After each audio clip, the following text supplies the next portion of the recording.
नमस्कार। आज फेरि अर्को कथा सुनाउने रहर लाग्यो। यो कथा युट्युबमा पहिले पनि आइसकेको छ, तर फेरि त्यसको प्रस्तुतिकरण त्यति राम्रो भएन र त्यसको ब्याकग्राउन्ड राम्रो आएन भनेर फिडब्याक आएको कारणले गर्दाखेरि फेरि एउटा रहर गर्दैछु। यो मलाई पनि आफूलाई मन परेको कथा हो। यो कथा एउटा दुःख पाएको ब्राह्मण बाहुन जसलाई परिस्थितिले कहाँबाट कहाँ पुर्याउँछ र उसलाई हेर्ने, समग्रमा ब्राह्मणलाई हेर्ने, बाहुनलाई हेर्ने समाजको विद्यमान नजरियाले उसले कसरी चिर्छ र ऊ कसरी एउटा सन्तुष्ट मानवको रूपमा बाँच्ने प्रयत्न गर्छ भन्ने भाकामा लेखिएको केही आफूले नजिकबाट देखेका पात्रहरू, केही आफैले भोगेका कुराहरूलाई लिएर यो कथा लेखेको थिएँ मैले। यो 2076 वैशाख 28मा लेखेको रहेछु, भनेको ठिक 1 वर्ष जति अगाडि। र कथाको शीर्षक नाथे एक दलित बाहुन। नाथे एक दलित बाहुन यसरी सुरु हुन्छ। झम्सीखेल चोकबाट उत्तर तेर्पाएँ कोपण्डलतिर झर्दाखेरि मूल बाटोले धाँजा फेर्छ र ससाना बाटाहरू देखिन्छन्, छेडाहरू निस्किन्छन्। तीमध्ये एउटा धाँजालाई अभिजालोको घारीले डोर्याउँदै लैजान्छ।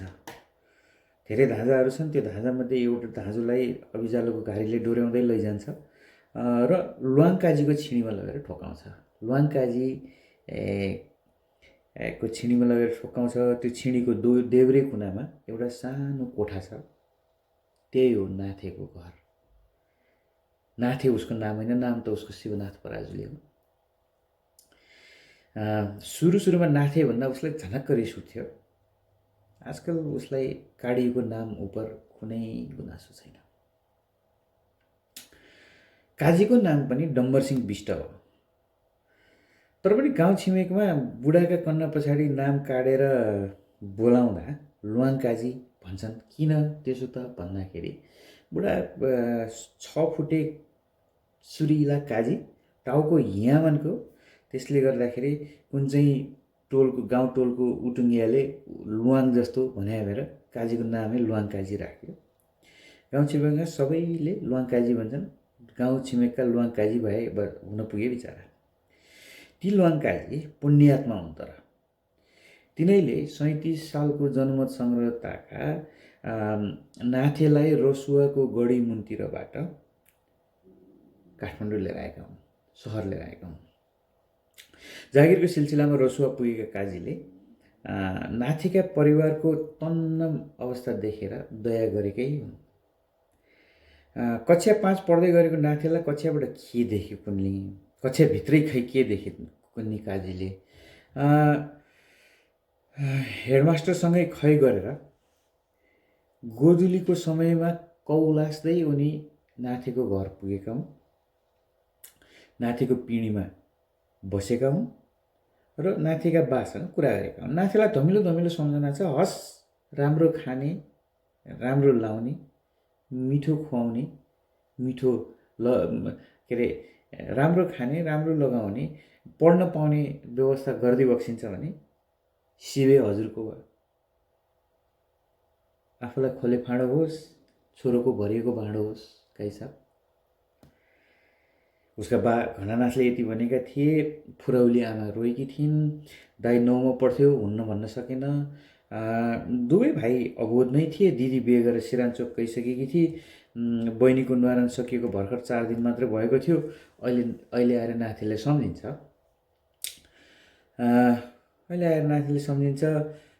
बिचरा बा जम्मा 4 घर जजमान थिए। ती पनि 52 सालपछि 3 घर सहर पसे।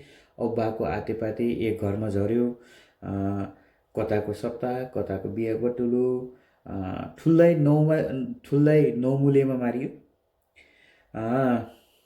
2 भाइ मध्ये साइलो उभेलै बेपत्ता भयो, कहाँ गयो कतै थाहा भएन। मर्यो कि मारियो कि जोगी भयो कि कान्छो भने बासँगै थियो। गाउँकै नेताले 64 साल छेक कसो कसो गरी हुलहालमा शक्तिखोरमा हुल्दिए। गोडा 3 महिनापछि अयोग्यमा दरियो केटा, केही रकम पनि हात लाग्यो र त्यही रकमले अहिले कतार गएको छ। नाथेको कथा अलि बेग्लै छ। नाथे विष्ट बाबे पुण्यात्मा, आमा उस्तै दयालु, अघोरै माया गर्ने। सायद त्यति मिठो बोली वचन हुन्छ भन्ने थाहा पाएर नै आमैका बाबा आमाले मिठु नाम राखिदिएका हुन् जस्तो लाग्ने। आफ्नै छोरालाई जस्तै माया गर्थिन् आमैले। केटाकेटी उमेर कहिलेकाहीँ बिजाइ नगरेको पनि होइन नाथेले। काइसाको गाली खाला भन्ने पिरले धेरैपल्ट ओठ ढाकिदिएकी छिन् आमैले। उनी नै हुन् गाह्रो साह्रोमा सहयोग गर्ने बिचरा नाथेलाई। मिठु मुवा 37 साल जेठ 28 गते हुनुपर्छ। एका बिहानै मिठु मुवाले कार्य विनायक लगेर भिगदान गरिदिएन्। गुरु ठाकुरले कपाल मुडिदिए।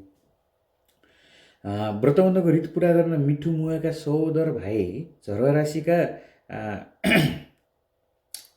रीतबहादुर थापाले मामाको भूमिका खेलिदिए।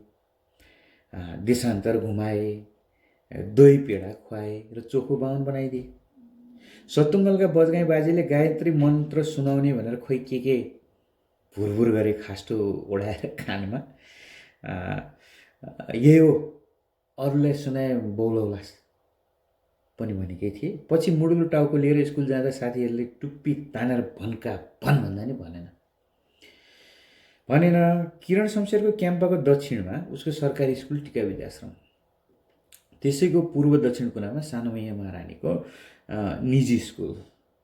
नाथेले मैयाको स्कुल त्यहाँबाट अन्यत्र नसरुन्जेल मैयालाई हिँडाएर र पछि बस स्टपबाट बस चढाएर ओह्रालेर निकै सेवा गरेको थियो। मैयाले बोर्डिङ पढिबक्स्यो, +2 सकिबक्स्यो, जेन्डर स्टडिज पढिबक्स्यो, युएनमा जागिर खाइबक्स्यो। वैकल्पिक ऊर्जा विशेषज्ञ क्रिस्टोफर भान्डर लुडविगसँग पिरती गाँसिबक्स्यो र काजी साहबको अनुमति बेगर पहिल्यै गइबक्स्यो। भनौँ न गरिबको भाषामा भन्दा पहिल्यै गइबक्स्यो। काजी साहब त्यही तोडले मुटुमा हानेको पहिलो झट्काले नै पिण्डाग्रही भइबक्स्यो। यो माओवादीले दाङ हानेको दिनको कुरा हो। उता दाङको ब्यारेक छिन्न भिन्न, यता काजी साहब। नाथेलाई पितृशोक परिगयो। किरिया बस्ने कर्तव्य पनि उसैमाथि आइगयो। घरमा पालेको बाहुन छोडेर किरिया गर्न अर्को बाहुन खोज्न मुनासिब पनि त थिएन नि। बुढाको अस्तुलाई पचली लाने कि आर्यघाट भन्ने क्षणिक किचलो भए पनि मुवाको इच्छा मुताबिक आर्यघाट नै लगियो। त्यतै दाह संस्कार गरेपछि पशुपतिकै किरियापुत्री बस्ने घरमा व्यवस्था भयो। विदेशीसँग गएकीले मैया महारानीको पशुपति किरियाघर सवारी हुन बन्देज भयो। ज्वाइँ राजाको पनि। मिठु मुवाको गोडा चिसोले सुन्निए पनि 13 दिनको काजक्रिया सबै नाथे र मुवाले मिलेर सके। यो सालभरि नाथेले बरखी भरे। माछा मासु खाएन, सेतो लुगा लगायो। उनमासिक मासिक सबै रीत पुर्याएर गर्यो, रीतपूर्वक गर्यो। भनौँ न छोरोको भूमिका निभायो।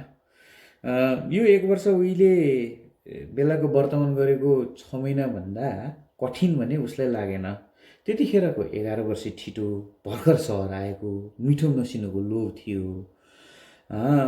अहिले 32 वर्षीय पट्ठो अब त उसै पनि नाथे यसो गरिदिए हवस्, नाथे उसो गरिदिए हवस्। म आधी भइसकेको थियो, बानी परिसकेको थियो।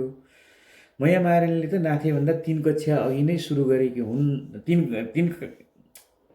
कक्षा पछि सुरु गरेकी हुन्। तर उनलाई पढे मात्रै पुग्थ्यो। त्यो पनि जग निकै बलियो थियो, बोर्डिङ स्कुलको जग थियो। यता नाथेलाई त्यो सुविधा थिएन। नाथेलाई त सबै घरधन्दा सकियोरी पढ्नु समेत पर्थ्यो। स्कुलका सर म्याम हान्ने साँडे जस्ता थिए। सिकाउने कम, सुम्ल्याउने बेसी। उसैमाथि काई साहबको घरधन्दा गाह्रै हो। वस्तुभाव त थिएनन्, तर टिपकारी गरेको हियामानको बुढेमानको घर झिँगटीको छानो, छिँडी, मटनान, चोटा, बैगल, करिब 2 रोपनी घरबारी।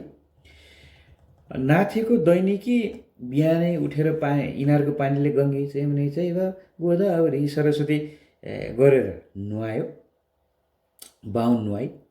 त्यसपछि पूजापाठ गर्यो, कोठा चोटा बढार्यो, घरका सबैलाई चिया पकायो, खुवायो, खाना बनायो, खुवायो, मैयामारानीको टिफिन तयार गरिदियो। सबै गरेर उसको बिहान त बितिजान्थ्यो। अनि बल्ल स्कुल गयो, मैयामारानीलाई पुर्याएर त्यो पनि। स्कुलबाट फर्केर एक झमट यी सबैको सरसफाइ, रेखदेख, पकाउने तुल्याउने गर्दैमा उसको दिन बितिजान्थ्यो। न गतिलो गरी पाठ गर्न भ्याउँथ्यो, न गतिलो गरी पढाएको कुरो घरमा दोहोऱ्याउन।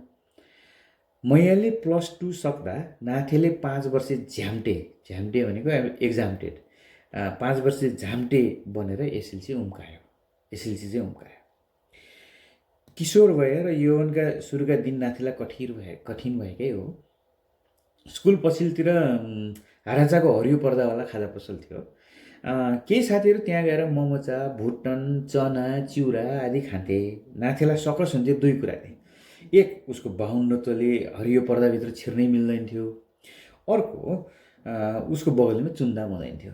एक दिन दसैँमा पाएको दक्षिणाले हिम्मत जुटाएर हाराचाको पसलबाट मजाले छ्यापी हालेर बनाएको आलु र चिउरा खाएर घर गएको पनि हो नाथे। काजी साहबले बकैनोले पर्खाल लडाउन लाग्यो भनेर रुख छिमल्न नाथे आइपुग्छ। अनि गरौँला भनेर चाँजो मिलाएर बस्नु भएको रहेछ।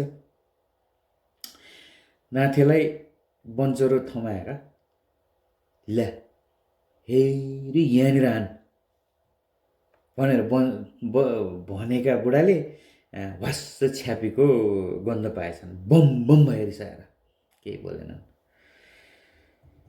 मिठु नाथेले जात बुझाएर आएछ, फर्काउनु पर्ने भयो। माथि झम्सिखेलका दाल बाहुनका छोरालाई बोलाएर ल्याऊ त झट्ट मात्रै भन्नुभयो भने।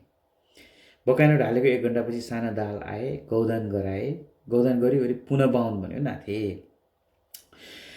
तर जब पाटन संयुक्त क्याम्पस पढ्ने भयो तब दिनै जसो गौदान गर्नुपर्ने जसो गरी बिटुलो हुन थाल्यो र काजी साहबले मेख मारिदिए र भने, हेर मिठु, यो काठा जन्मदै शुद्ध, यसलाई न यता छुन हुने, न उता छुन हुने, न यो खान हुने, न त्यो खान हुने गरेर यसको जीवन हामीले दलेरै सक्ने भयौँ। यस्तो गर्नु हुँदैन, मान्छे हो, रहर लागेको कुरो उमेरमै गरोस्।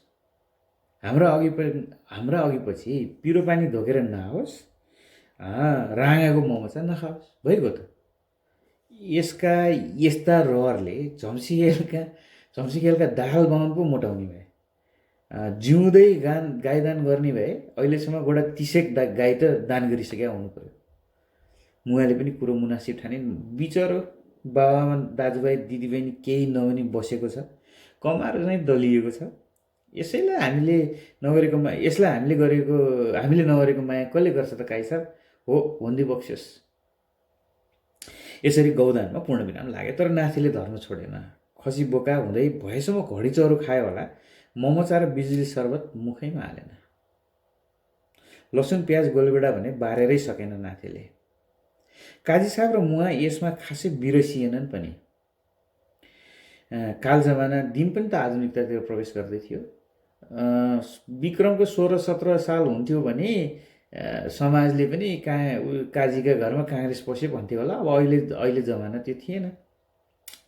विक्रम सम्वत 2061 को दसैँको टिका थाप्न यता काजी साहबसँग मुवासँग टिका थापिवरी नाथे घर गयो रसुवामा बाको चाला उति निको मानेन। ऊ पुग्दा एकोरो पर हेरेर बाबियोको डोरी बाटिरहेका थिए बा पिँढीमा बसेर। बा ढोक गरे भन्यो नाथेले र यसो टाउको दियो।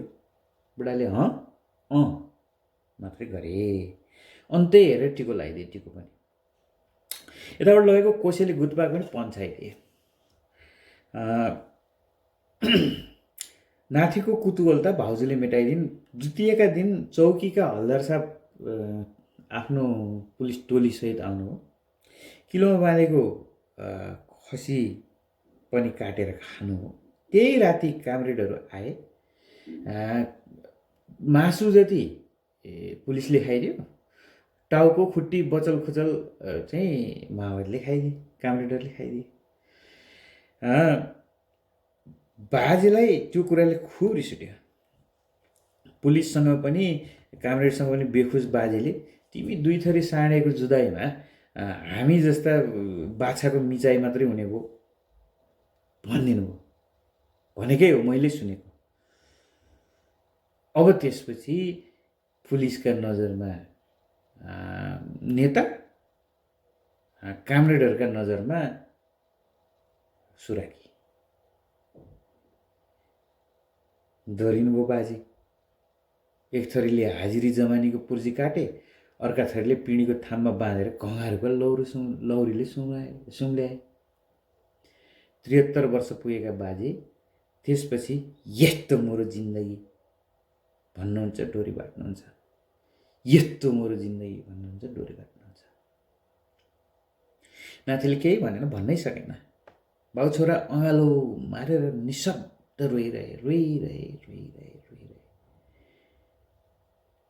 त्यही साल माघ 19 गते यता शिरपाँचले सत्ता हातमा लिए, उता बाले बरको हाँगोमा आफ्नो बाटो लिए।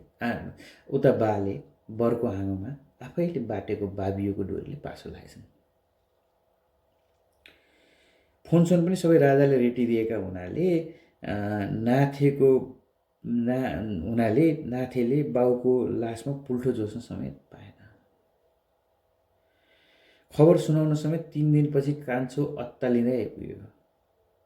तल हेर कान्छो। कर्म दिने बाउ बितेको 3 वर्षमा जन्म दिने बाउले पनि त्यो कठिन बाटो रोजे। नाथे फेरि सेतो लुगे बकुल्ले भयो। वर्षैभरि चोखो नितो गर्यो। यता जीवन त कहिले घाम कहिले छाया चलेकै थियो। पढ्नुपर्छ भन्ने घननाथ बाको चेतका आगे सदैव नतमस्तक नाथेले राजनीति शास्त्र र मेजर नेपाली लिएर बिए सक्यो।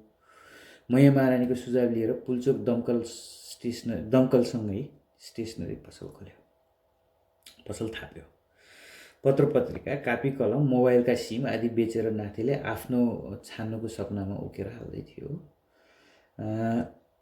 थियो। त्यसै छेका 63 सालतिर हुनुपर्छ ज्वाइँ साहबको प्रोजेक्ट सकियो। नाथेले आफ्नै भान्जा प्रोजेक्ट सकियो। भिसा थप्न पनि खोजेका हुन् क्यारे, मिलेन। साम्भवी त्यतिखेर 3 कक्षा पढ्ने भइसकेकी थिइन्। नाथे मामा भन्थिन्। नाथेले आफ्नै भान्जा भान्जी बरु सजिलै चिन्दैन्थ्यो। साम्भवी भनेपछि हिरिक्कै हुन्थ्यो। साम्भवी भनेपछि हिरिक्क हुन्थ्यो। मैया त्यसरी पहिले गएकी चित्त नबुझे पनि सायद यिनी नातिनी साम्भवीलाई देखेर काइजी साहब खुसी नै हुनुहुन्थ्यो होला भन्ने चाहिँ लाग्छ यसलाई। तर बिचरा काई साहबले पनि देख्नै पाएनन् नातिनी त। 64 भदौ 13 मैयाको परिवार थाई रूपमै बसाइ सरेर हल्यान्ड भयो। अब घर मात्रै होइन, एका घरका परिवारमा पनि मुवा र नाति मात्रै बाँकी रहे। रसुवातिरको नभन्दा। जीवन घोटिनु हो, खिनु हो, तर के यस्ता हुन्छन् जो इस्पातले बनेका हुन्छन्। नाति सायद यही कोटीमा पर्थ्यो। काई साहब छँदै 1 बजी नातिको बिहेको कुरो पनि चल्यो। मन खाए कि घरमा लुगा धोइदिन आउने धोबीघाटकी श्यामकुमारीकी छोरी शर्मिला थिई, नभएको होइन। कुरो उब्काए कि काई साहब रिसाउँछन् भनेर बोलेन, किनभने जातको कुरो थियो। विजातिसँग त काई साहबले पक्कै मन्जुर गरिसिन्न थियो होला। जतिखेर सोधे पनि अहिले बिहे गर्दैन बुवा भनेर टार्यो। उता धुन्चेतिरबाट नै केटीको कुरो आएको। उमेर पुगेको केटोको कुरो नआउने केटीको कुरो नआउने कुरो पनि भएन। हेर्न गए पनि मन पारेन। गाउँले पाराकै भई अरू खोज्दै रह भन्ने सन्देश दिएर फर्क्यो। पछि काई साहब पनि गए, आफ्नै बा पनि गए, उमेर पनि गयो, शर्मिला पनि गई। नाथे काठ पसेको मुला जस्तो छिपियो। अब बुढो कुमारलाई कसले दिने छोरी? फेरि अनाहकमा क्षेत्री समाजको पाल्तु बुहारी हुन को जाने? नाथेले बिहेको सपनामा भोटे चाल नाथेले बिहेको सपनामा भोटे चाल्छ ठोरियो र आनन्द माने। नत्र त्यसैले कुटु कुटु खाएर नि भयो क्या। धेरै पछि उसैको स्टेसनरीमा चिरिबाउ दाईले सोधे पनि, ए गुरु बिहे चाहिँ किन नगरेको नि? मुखियामा झुन्डिएको जवाफ दियो, तपाईँको नेता सुशील कोइरालालाई सोध्नुहोस् न। उता हल्यान्डमा भएका मैया महारानी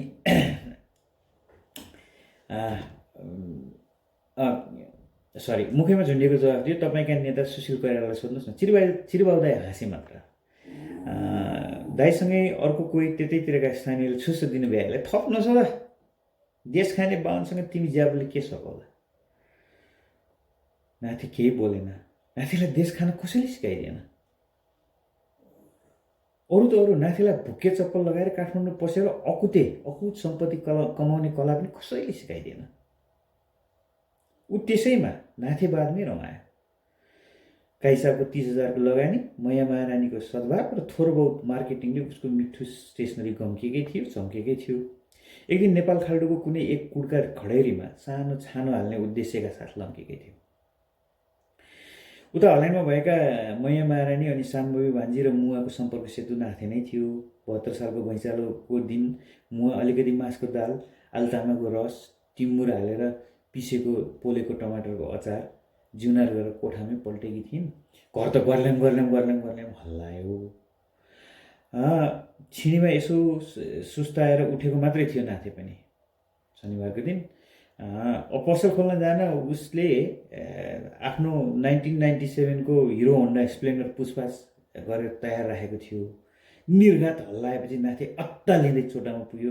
मुवालाई बुई बोकेर एकै फर्ल्याङमा चोकमा पुर्यायो र भन्यो, मुवा नाति बक्सिस, म छु नि हजुरको नाति।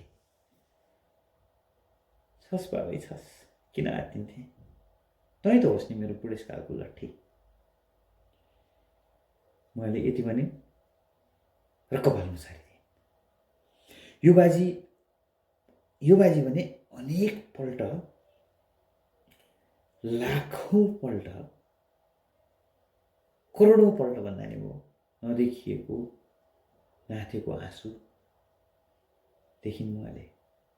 सायद मातृवात्सल्य मुखर पाउँदा खुसीले रोएको थियो होला नाथे। कहिलेकाहीँ आमाको माया पाउँदाखेरि जतिसुकै ठुलो मान्छेको आँखा पनि आँसु आउँछ, सम्भवतः त्यही भयो होला। त्यो ताका नाथेको भाइबरमा करिब 3118 पल्ट हल्यान्डबाट मैया महारानीले फोन गरेकी रहेछ। कतिपल्ट त मुवाले उदेक मानेर इसाराले सुतिसकिसे भन्दै पनि भनेकी हुन्। यता महाविपत्ति छ, नाथे बिचरो अनेक गरेर व्यवस्था मिलाउँदैछ। ग्यास बना कि मर्तेल बना कि तरकारी खानेकुरा यो सबै गरिरहेछ। उता मैया यसो गर उसो भन् मात्र भन्छे। मुवाले एक बाजी मुखै फोरिदिन् भाइबरमा। तँलाई जन्माउँदाको कष्ट बिर्सिने हो भने त तँ के मेरो सन्तान, नाथे मेरो सन्तान। आमा छोरी फोनैमा रोए। पछि नाथेले सम्झायो, मैले त्यस्तो मर्जी हुनुहुन्थेन, चित्त दुख्छ नि मैयाको, हप्ता बिराएर फोन गरिसकेकै छ। कतिका सन्तान त त्यति पनि गर्दैनन्। अरू त अरू, मैले रोडसम्म मेरो आमा के गर्दै होलिन् सोधखोज गरेको छु र? मुवा मानिनन्। नकरा बाहुन भनिन् र कुरो फेरिन्। नाथे मामाकी भान्जी हाइस्कुल सकेर नेपाल आइन् भोलिन्टियरिङ गर्न। उता हल्यान्डको एन्स्केडेमा मामुसँग र यता मिठो मुवासँग नाथे मामासँग भाइबरमा बोलेका भरमा उसको नेपाली बाटोमा प्रयोग गर्न समेत कटमेरो थियो। सानोमा गए कि उतै हुर्की, अब उसलाई त गाह्रो भयो नि, कटमेरो थियो।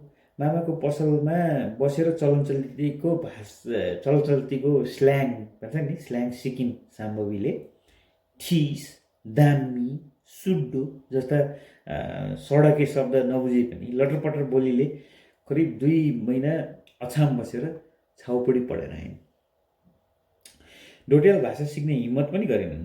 भान्जी उन्जेल मुवाको र नाथेको फर्याकफुरुक उनी फर्केपछि लल्याक लुलुक भयो। दसैँ मानेर जाऊ नानु भनेकी समेत हुन् मुवाले। फ्रम सेप्टेम्बर युनिभर्सिटी स्टार्ट हुन्छ, दसैँ मेल छैन, सो स्याड मुवा भनेर गयो भान्जी। गएको 23 गते आत्तिएर नाथेले मैयाको भाइबरमा फोन लगायो, फोन उठेन। भान्जीकोमा फोन लगायो, भान्जीले उठाइन्। रुन्चे स्वरमा नाथेले भन्यो, भान्जी मुवा त बित्नु भयो। भान्जीले बुझिनन्, भन्यो जानुभयो। भान्जीले फेरि बुझिनन्, कहाँ गयो सोधिन्। होइन भान्जी खस्नुभयो क्या? ओ नो, कहाँबाट खस्नुभयो? हेर वित्यास, होइन नानु स्वर्ग हुनुभयो। नानुले स्वर्गद्वारी जानुभयो बुझिछन् क्या अरे, एक्लै कि टिम छ भन्यो। हलाक भएर नाथीले भन्यो, भान्जी मुवा मर्नुभयो।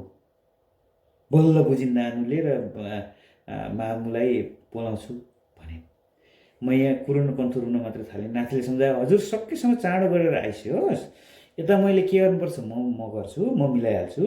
मुवालाई राखौँ कि काजक्रिया सुरु गरौँ त मै साथ? घर सल्लाह समेत गरी भ्याए। मैयाले आउन ढिलो हुने जानकारी दिएकोले नाथीले नै दागबत्ती दियो, कोरा बार्यो, सबै रित पुर्यायो। ओनमासीको 5 दिन अघि सानुमैया बिष्ट लुडविक आइन्। नाथीसँग छाँद हालेर निकै बेर रोइन्। भोलिपल्ट बिहानै पैतृक सिरिखुरी राफसाफ गर्न नाथीलाई लिएर लगन खेल मालड्डा गइन् र लुरु आफ्नो पैतृक सम्पूर्ण सम्पत्ति स्वर्गीय दीनानाथ पराजुलीको नाति, स्वर्गीय घननाथ पराजुलीको छोरा, वर्ष 47 को शिवनाथ पराजुलीलाई राजी खुसीले बकसपत्र गरिदिन्। त्यसको 2 दिनका दिन आफ्नो गुणतिर पखेडा लगाइन्। जोरी पारे त उही हुन्, मुवालाई बिख खुवायो भन्ने पनि निस्के। देश खाने बाणले एक्लै बुढीको सम्पत्ति खायो भन्ने पनि निस्के।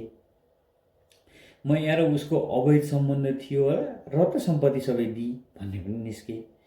न उसको त्यस्तो केही अविष्ट, न बिचरा देश खान सक्ने हुती अबुतालीले किचिएर मर्ने डरले डम्बरसिंह बिष्ट मिठु स्मृति प्रतिष्ठान खडा गर्यो। सबै सम्पत्ति प्रतिष्ठानमा दान गरिदियो र आफू लेलेमा 3 आना 2 दाम जग्गामा सानो कटेरो जोडेर बस्यो। रमाइलो त के भने उतै धुन्चेतिरको अछुत मुडबरी भन्ने रहेछन्, निकै निर्घात टाठा एकजना काठा। ती पहिले प्रतिष्ठानमा घुसे, अनेक जालजेल गरेर सबै सिरिखुरी आफ्नो नाममा सारिसकेछन् र कुन सडको बेचिदिएछन् सबै। पहिले कन्ना पछाडि अचुते भन्थे, अचेल इज्जतका साथ अकुत सर भन्छन् उनलाई। बेग्रै कमाएका छन्, कमाउनु पनि। नाथेले चाहिँ पसल हेर्न रोल्पातिरको एक टाठो मगर केटो राखेको छ। बेला बेलामा ठुला नेताका सम्पत्तिका अखबारी र समाचार पढ्छ। मनमनै भन्छ 52 मा पनि 4 वर्ण 36 जात छन्। टाठा 52 पढ्न आए, घरबेटीकी छोरी उडाए, नेता बनेर सम्पत्ति जोडे। अन्यले धुर्त्याइ गरे, अर्काको सम्पत्ति लट्टीपुट्टी पारे। म जस्ता लाटा बाहुनले नुनको सोझो गरे, लगनशील भए, दलिए, दिएको पनि सम्हाल्न सकेनन् र अन्त्यमा दलित भए। हर बखत ठुलाले गरेको चोट खेप्नुपर्ने नाथे बने। तैपनि नाथे हर बखत आङ तन्काउँछ र भन्छ, म दलिएँ होला तर डगिन। जोरी पारीले जेसुकै भनौँ, गरिब मर्छु, बेइमान मर्दिन। नाथे भान्चे बाहुन रौँला, नाथे भान्चे बाहुन रौँला, देशै खाने लोभी बाहुन किमार्थ बन्दैन।